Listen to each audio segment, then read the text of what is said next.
1,00,000 మంది శివభక్తులతో కలిసి మహారుద్రాక్ష పూజలో పాల్గొనండి. వెంటనే కాల్ చేసి మీ పేరును నమోదు చేసుకోండి. నమస్తే రమ్మగారు. నమస్తే జీ. రమ్మగారు, సంకటహార చతుర్థి అంటారు కదా, ఆ రోజు యొక్క విశిష్టత ఏంటండి? సంకటహార చతుర్థి అంటే శుక్ల చవితి కాకుండా కృష్ణ చవితి, అంటే పౌర్ణమి తర్వాత వచ్చే చవితిని సంకటహార చతుర్థి అంటారు. ఆ రోజును కనుక పూజ చేస్తే సంకటాలు తొలుగుతాయని, కష్టాలు తొలుగుతాయని చెప్తారు. మామూలుగా మనకేమిటి, వినాయకుడికి ఎప్పుడు చేసుకుంటాం మనము?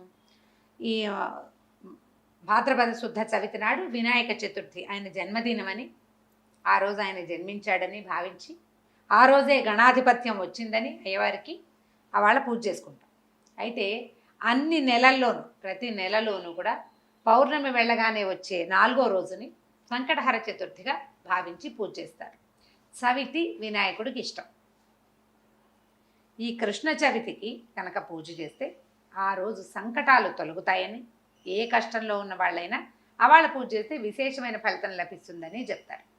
ఈ దానికి చాలామంది రాజులు ఈ పూజ చేసి చాలా అద్భుతమైన ఫలితాన్ని పొందిన వాళ్ళు, అట్లా మంచి మంచి కథలు చెప్పబడ్డాయి. కథ చెప్పుకుందాం, ఎలా చేయాలో పూజ చెప్పుకుని కథ తర్వాత చెప్తాం. అలాగేనండి. సంకటహర చతుర్థికి ఏంటంటే ఉదయం ఉపవాసం ఉండి సాయంకాలం చంద్రోదయం అయ్యాక పూజ చేసుకుని భోజనం చేస్తారు. వినాయక పూజ. వినాయక పూజ అంటే వినాయకుడికి మన సంబంధించిన స్తోత్రాలు చదవటం. సాధారణ పూజ అయినా కూడా వినాయక సంబంధమైన స్తోత్రాలు చదువుకోవాలి. చంద్రోదయం అయ్యాకే పూజ చేయాలి. ఆయనకి ఇష్టమైన కుడుములు, ఉండ్రాళ్ళు అవి నివేదన చేస్తారు. గరిక సమర్పించటము. ఏకవింశతి పత్ర పూజ చెప్పరు సంకటహర చతుర్థి. ప్రధానంగా చేయాల్సింది ఏంటంటే దూర్వాయుగ్మ పూజే. ఎక్కువ లేవు, 21 దూర్వాంకురాలు లేవు, 2 దూర్వాంకురాలైనా సరే సమర్పించి పూజ చేసుకోవాలి. వినాయకుడిని తలుచుకుని పూజ చేయటం. పగలు ఉపవాసం దీని నియమం. పొద్దుటిపూట ఉపవాసం ఉండాలి. చవితిని జ్ఞాపకం పెట్టుకోవాలి ప్రత్యేకంగా. చాలామంది ఏం చేస్తారంటే దేవాలయానికి వెళ్ళిపోతారు. చవితి నాటి సాయంకాలం దేవాలయానికి వెళ్ళిపోతే వినాయకుడికి పూజ చేస్తారు. దగ్గరుండి పూజ చేసేసుకుని ఇంటికి వచ్చి భోజనం చేసేయచ్చు. ఇంట్లోనే అలా చేసుకుందాం అని భావించేవాళ్ళు కుడుములు కానీ, ఉండ్రాళ్ళు కానీ ఏదైనా ఒక పదార్థం చేసుకోవటం. సూర్యాస్తమయం అయ్యాక దీపారాధన చేసుకుని చంద్రోదయం అవుతుండగా గణపతి పూజ. మన దగ్గర ఎట్లాగో గణపతికి సంవత్సరం అంతా చేసుకునే పూజ పుస్తకం ఉంటుంది కదా, ఏటా చేసుకునేది. ఆ పుస్తకం ఆధారంగానే చక్కగా చదువుకోవటం, స్తోత్రం, ఆయనకి పూజ అది సమర్పించి తర్వాత నైవేద్యం పెట్టి హారతి ఇచ్చి ఇవాళకి అయిపోయింది భోజనం చేయటం. అది ఎట్లా అంటే ప్రతి నెల కనుక చేస్తే చాలా విశేషమైన ఫలితాన్ని ఇస్తుంది. పిల్లలు ఇబ్బందుల్లో ఉన్న వాళ్ళకి, సంతానం తాలూకు ఇబ్బందులు తొలుగుతాయి. సంసారపు కష్టాలు వాళ్ళకి తొలుగుతాయి. వ్యాపారంలో ఎన్నిసార్లు మొదలుపెట్టినా వ్యాపారం ఆగిపోయేవాళ్ళు, తర్వాత ఏ ఉద్యోగార్థులు, ఏ ఉద్యోగము రాని వాళ్ళు, అలాంటి వాళ్ళు ఈ సంకటహార చతుర్థి చేస్తే, అది ఎట్లా చేస్తామంటే వినాయక చవితి నాడు చవితి చేసుకుంటాం. అవునండి కదా. వినాయక చవితి తాలూకు పౌర్ణమి వెళ్ళాక మనకి పెద్దల రోజులు మొదలవుతాయి. మహాలయ పక్షాలు. మహాలయ పక్షాల్లో మొదలు పెట్టరు. మహాలయ పక్షాలు అంటే పెద్దల రోజులు అంటారు, పితృపక్షాలు కదా. అందుకని భాద్రపదం వెళ్ళాక ఆశ్వీజ చవితి నుంచి మొదలు పెట్టుకోవాలి. సాధారణంగా 5 చవితులు చేసుకోవటం, లేకపోతే 9 లేదా 11 చవితులు చేయటం. 11 అంటే మనం ఆశ్వీజం మొదలు పెట్టామనుకోండి, ఆశ్వీజము, కార్తీకము, మార్గశిరము, పుష్యము, మాఘం 5 రోజులు, 5 నెలలు. తర్వాత చైత్రము, వైశాఖము, జ్యేష్టము, ఆషాఢము, శ్రావణము, అక్కడికి 10 రోజులు, 10 నెలలు. తర్వాత వచ్చేది ఏమిటి? వినాయక చవితి. శ్రావణం తర్వాత వచ్చేది వినాయక భాద్రపదం. ఇది 10 కృష్ణ చతుర్థులు చేసి 11వది ఈ శుక్ల చతుర్థి మన వినాయక చవితితోటి పూర్తి చేసుకోవచ్చు. ఒకవేళ ఏడాదంతా చేయదలుచుకున్న వాళ్ళు కనుక ఇట్లా చేయొచ్చు, ఇలా చేసుకోవచ్చు. లేదా 5 చవితులు చేసుకుంటున్నా సరే. కొంతమంది 2 చవితులు చేసే విధానం కూడా ఉంది. ఒకటి సంకష్టహర చతుర్థి చేసుకోవటం, ముందు చవితి కూడా ప్రతి నెలలో వచ్చే 2 చవితులు వినాయక పూజ చేసుకోవటం, వినాయకుడికి దేవాలయానికి వెళ్ళటం. ఒకవేళ చవితులు చేసుకోవటం మా ఇంట్లో లేదండి, మా వాళ్ళు ఎవరు చేసుకోరు, మొదలు పెట్టాలంటే భయం వేస్తుంది, కొంతమంది కొత్త మొదలు పెట్టడానికి భయపడతారు కదా, అలాంటి వాళ్ళు ఈ చవితి నాడు జ్ఞాపకం పెట్టుకుని దేవాలయానికి వెళ్ళి దర్శనం చేసుకోండి. పిల్లల ఇబ్బందులు ఏమైనా ఉంటే పిల్లల్ని కూడా ఈ దేవాలయానికి తీసుకెళ్ళి చక్కగా నమస్కారం చేయించి, 10 గుంజీలు చేయించి వాళ్ళతో ప్రదక్షిణ చేయించి నమస్కారం చేయిస్తే సంకటాలు తొలుగుతాయి అని చెప్తారు. దీనికి పూర్వ కథ ఏం చెప్తారంటే, కృతవర్మ అని ఒక రాజుగారు ఉండేవాడు. ఆయనకి భార్య చక్కగా భార్య ఉండేది, చాలా అన్యోన్యమైన దాంపత్యం. చాలా కాలం ఆయనకి పిల్లలు కలగలేదు. కలగకపోతే ఆయన ఏమనుకున్నాడంటే చాలా దుఃఖపడేవాడు. ఇప్పటికీ సంతానం కలగటం లేదు, నేను ఈ రాజ్యం నాకొద్దు, ఈ రాజ్యమే నాకు వద్దు, నేను రాజ్యాన్ని వదిలిపెట్టి వెళ్ళిపోతాను అని చెప్పి తన మంత్రుల్ని సామంతుల్ని అందరినీ పిలిచి వాళ్ళకి రాజ్యపు బాధ్యతలు అప్పచెప్పేశాడు. సంతానం కలిగే మార్గం లేదు, జాతకంలో సంతానం లేదు, రాణుల్ని మార్చినా సంతానం కలిగేలాగా లేదు, ఎన్ని పూజలు చేసినా ఆయనకి సంతానం కలగలేదు. అప్పుడు ఏం చేశారంటే భార్యాభర్త ఇద్దరు వెళ్ళిపోయారు అడవికి. మొత్తం ఈ సంపద అంతా కూడా ఈ మంత్రులకు అప్పచెప్పేసి జాగ్రత్తగా చూసుకోండి అని ప్రాయోపవేశం చేయడానికంటే తపస్సు చేసుకుంటూ మరణించడానికి ఓహో వెళ్ళి అడవుల్లో ఉండిపోతే నారద మహర్షి ఒకసారి అక్కడ చూశాడు వీళ్ళని. ఏమిటి సంగతి అంటే వీళ్ళు ఇంకా ఏమైందంటే మొదట్లో కందమూలాలు తినేవాళ్ళు క్రమంగా భార్యాభర్త ఆకులలమలు తింటూ మరణానికి దగ్గరగా ఉన్నారు వాళ్ళు. అప్పుడు ఈ నారద మహర్షి వీళ్ళని చూసి ఈ కృతవర్మ తాలూకు ముందు తరం వాళ్ళు వాడి తాత తండ్రులు ఉన్నటువంటి స్వర్గంలో కూడా లేరు, వాళ్ళు నరకంలోనే ఉన్నారు, పితృలోకాల్లో ఉన్నారు. అక్కడికి వెళ్ళి మీ వంశం వాడైన కృతవర్మ సంతానార్థి అతనికి పిల్లలు కలగలేదు, మరి ఏ పాపం వల్ల పిల్లలు కలగలేదో తెలీదు, అతను ప్రాయోపవేశానికి సిద్ధంగా ఉన్నాడు అని చెప్పేసరి కల్లా ఆయన ఏం చెప్పాడంటే, అయ్యా నాకు ఒక్క సహాయం చేయండి, మా వాడి దగ్గరికి వెళ్ళి వినాయక వ్రతం చేయమనండి, సంకష్టహార చతుర్థి వ్రతం చేయమనండి. అది ఎప్పుడు చేయాలి? పౌర్ణమి వెళ్ళిన 4వ రోజున వినాయక వ్రతం చేయాలి. వ్రతం చేస్తే సంతానం కలుగుతుందని మా అబ్బాయికి చెప్పండి. ఆ వ్రతం చేయటమే మేము ముందు అవతారాల్లో కూడా మేము అదే చేశామని చెప్పారు. చెప్పేసరికి నారద మహర్షి వచ్చి ఈ కృతవర్మకి బోధించాడు. నాయన సంతానం లేకపోతే ఇట్లా చేయకూడదు, ప్రాయోపవేశం చేసి నువ్వు పోయావనుకో మీ పితరులు మీ తాత తండ్రులు ఏమవుతారు? అవును, వాళ్ళకి నీళ్ళు ఇవ్వడానికి నీకు కొడుకైనా ఉండాలి, కనీసం కూతురుంటే దౌహిత్రుడైనా ఇస్తాడు. అవకాశం లేకుండా చేసేస్తావు, నీ తాత తండ్రులంతా బాధపడతారు, నీ పితృదేవతలు దుఃఖపడుతున్నారు, నువ్వు ఇక చతుర్థి వ్రతం చేసుకో అని చెప్పాడు. చెప్పేసరికి ఆయన సరేనని ఈ సంకటహార చతుర్థులు చేయటం మొదలుపెట్టాడు. అనతి కాలంలోనే ఆయన భార్య గర్భవతి. సంతానం కోసం మరి తపస్సు, ఈ తపశ్చర్య మానేసి పూజ చేసుకోవడం మొదలుపెట్టి సంసారంలో పడ్డారు మళ్ళీ వాళ్ళు. గర్భవతి అయ్యేసరికల్లా అబ్బో ఎంతో సంతోషించారు, వేడుకలు చేసుకున్నారు. ఈవిడ గర్భవతి అన్న కబురు తెలియగానే ఈయన రాజ్యానికి తీసుకెళ్ళిపోయారు వాళ్ళంతా వచ్చి. ఎంత విశేషంగా చేశారో, చాలా విశేషమైన వేడుకలు చేశారు.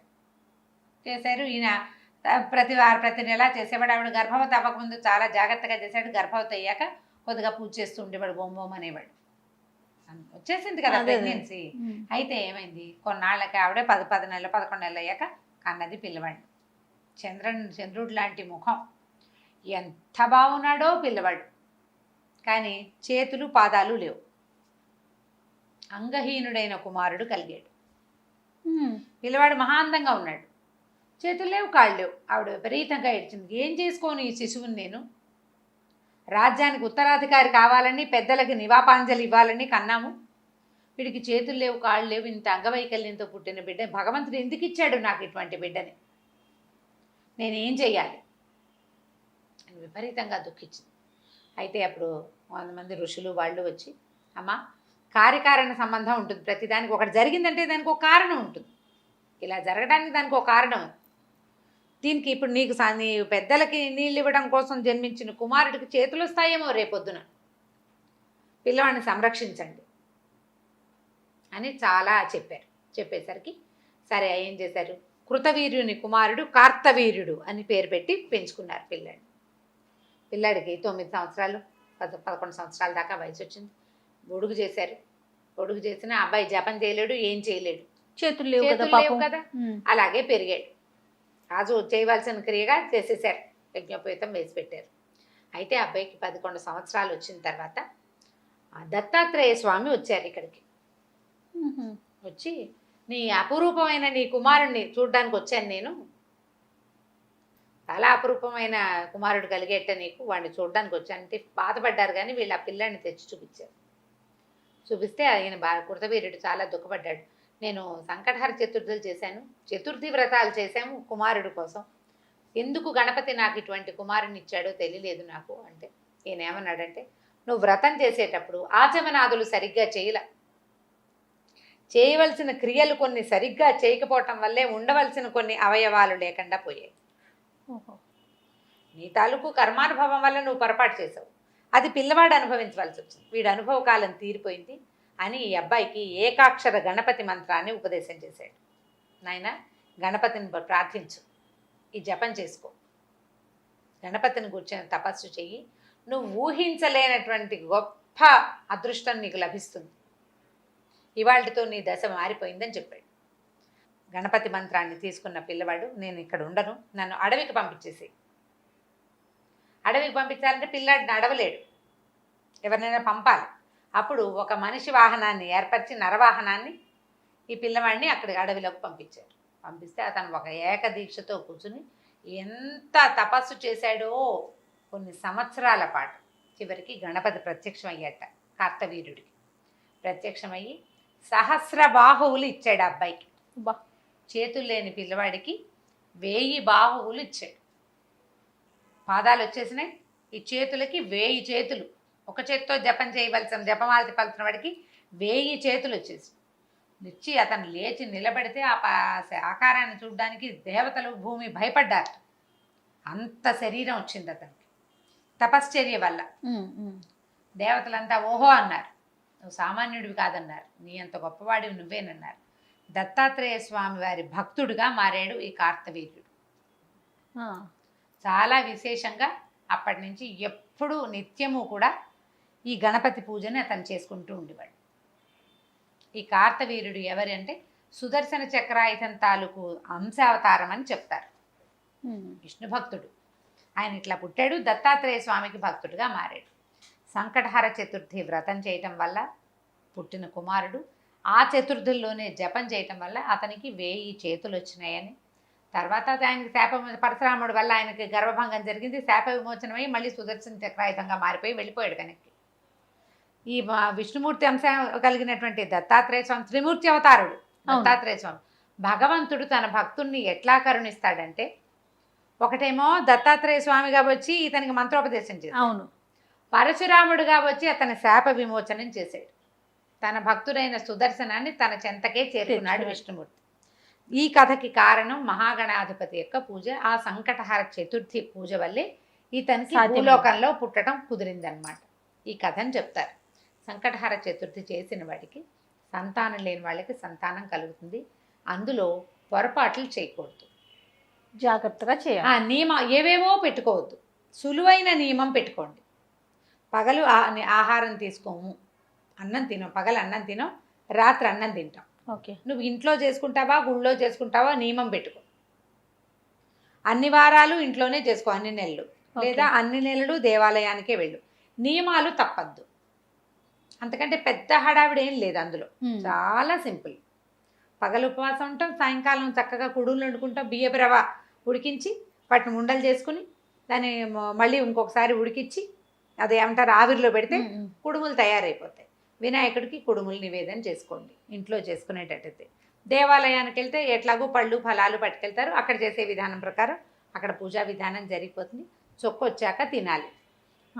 నేను ఇవేవి చేయలేనండి అంటే గణపతికి దండం పెట్టుకోండి, మీకు చేతొచ్చిన స్తోత్రం చదువుకోండి, కుడుములెద్దు, అరటిపళ్ళు కొబ్బరికాయ నివేదన చేసుకోండి, పొద్దున చేయండి, సాయంకాలం దీపం పెట్టుకున్నాక భోజనం చేయండి.